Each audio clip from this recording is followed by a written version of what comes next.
বুবাই সশরীরে কোর্টে এসে সাক্ষী দিতেই জেল হচ্ছে আহিরের। সম্পূর্ণ জানতে একটি লাইক দিয়ে ভিডিওটি শেষ পর্যন্ত দেখতে থাকুন। গল্পের শুরুতে দেখা যায় সৃজন, পর্ণা ওরা সবাই মিলে হসপিটালে এসে উপস্থিত হয়। আর ওখানে গিয়ে বুবাইয়ের কেবিনে ঢুকতে গেলে সৃজনের দাদা বৌদি ওদের আটকে দেয়, বলে ভেতরে ঢোকা যাবে না। এটা শুনে পর্ণা বলে, কেন ঢোকা যাবে না? বুবাইয়ের সাক্ষী না নিলে আহিরের জেল হবে কি করে? আর কোর্ট থেকে তো বুবাইয়ের লাইভ টেলিকাস্টের জন্য আগেই নির্দেশ দেওয়া হয়ে গিয়েছিল।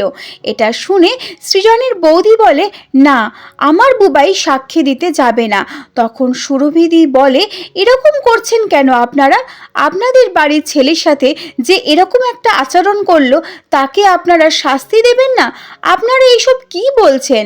তখন মমিতা বলে, ছেলেটা আমার যা সিদ্ধান্ত নেওয়ার আমি নিয়ে নিয়েছি। আসল ব্যাপারটা হলো অন্য।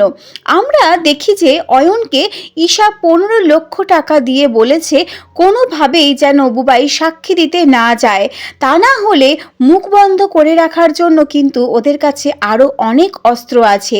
এই ভয়ে ও টাকার লোভে অয়ন আর মমিতা বুবাইয়ের সাক্ষীর জন্য রাজি হতে চায় না। মমিতা বলে, পর্ণা তুমি এখান থেকে যাও, আমি তো বললাম আমার ছেলে সাক্ষী দেবে না। ক্যাপ্টেন বলে, ভেবে দেখুন, আজ কিন্তু শেষ দিন। আজ সাক্ষী না দিতে পারলে আর কোনোদিনই সাক্ষী নেওয়া যাবে না। হাইকোর্টে আজ লাস্ট দিন সাক্ষী নেওয়ার। অয়ন বলে, বললাম তো ছেলেটা আমরা যা সিদ্ধান্ত নেওয়ার নিয়ে নিয়েছি। বুবাই এইসব কথা শুনতে পেয়ে মনে মনে বলতে থাকে, এইসব ঠিক হচ্ছে না, আমাকে যেতে হবে, সাক্ষী আমি দেবই। অভিজিৎদা আমাদের ছেড়ে চলে গিয়েছে, কিন্তু যার জন্য চলে গেছে তাকে যতক্ষণ না শাস্তি দিচ্ছি অভিজিৎদার আত্মা শান্তি পাবে না। অপরদিকে কোর্ট বসে যায়।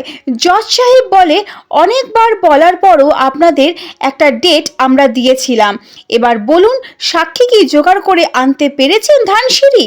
তখন ধানু বলে, জজ সাহেব একটা গন্ডগোল হয়ে গেছে। আসলে সাক্ষী নিজের মুখেই বলেছিল যে সে আহিরকে দেখেছিল, কিন্তু সে এখন আসতে পারছে না তার শারীরিক অসুস্থতার জন্য। আহিরের উকিল বলে, এদের কথাগুলো বিশ্বাস করা যায় না, আদৌ যুক্তিযুক্ত নয় মাই লর্ড। নাকি এরা পুরোটাই বাহানা দিচ্ছে আহিরকে ফাঁসানোর জন্য? পর্ণা মনে মনে ভাবে, ইস, আজকের কোর্টে ধানসিঁড়ির কত না অপমান হচ্ছে।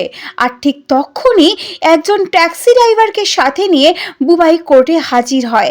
জজ সাহেব বুবাইকে জিজ্ঞেস করে, বলো তোমার সাথে ঠিক কি হয়েছিল সেই দিন? বুবাইকে দেখে পর্ণা, সৃজনরা খুব খুশি হয়ে যায়।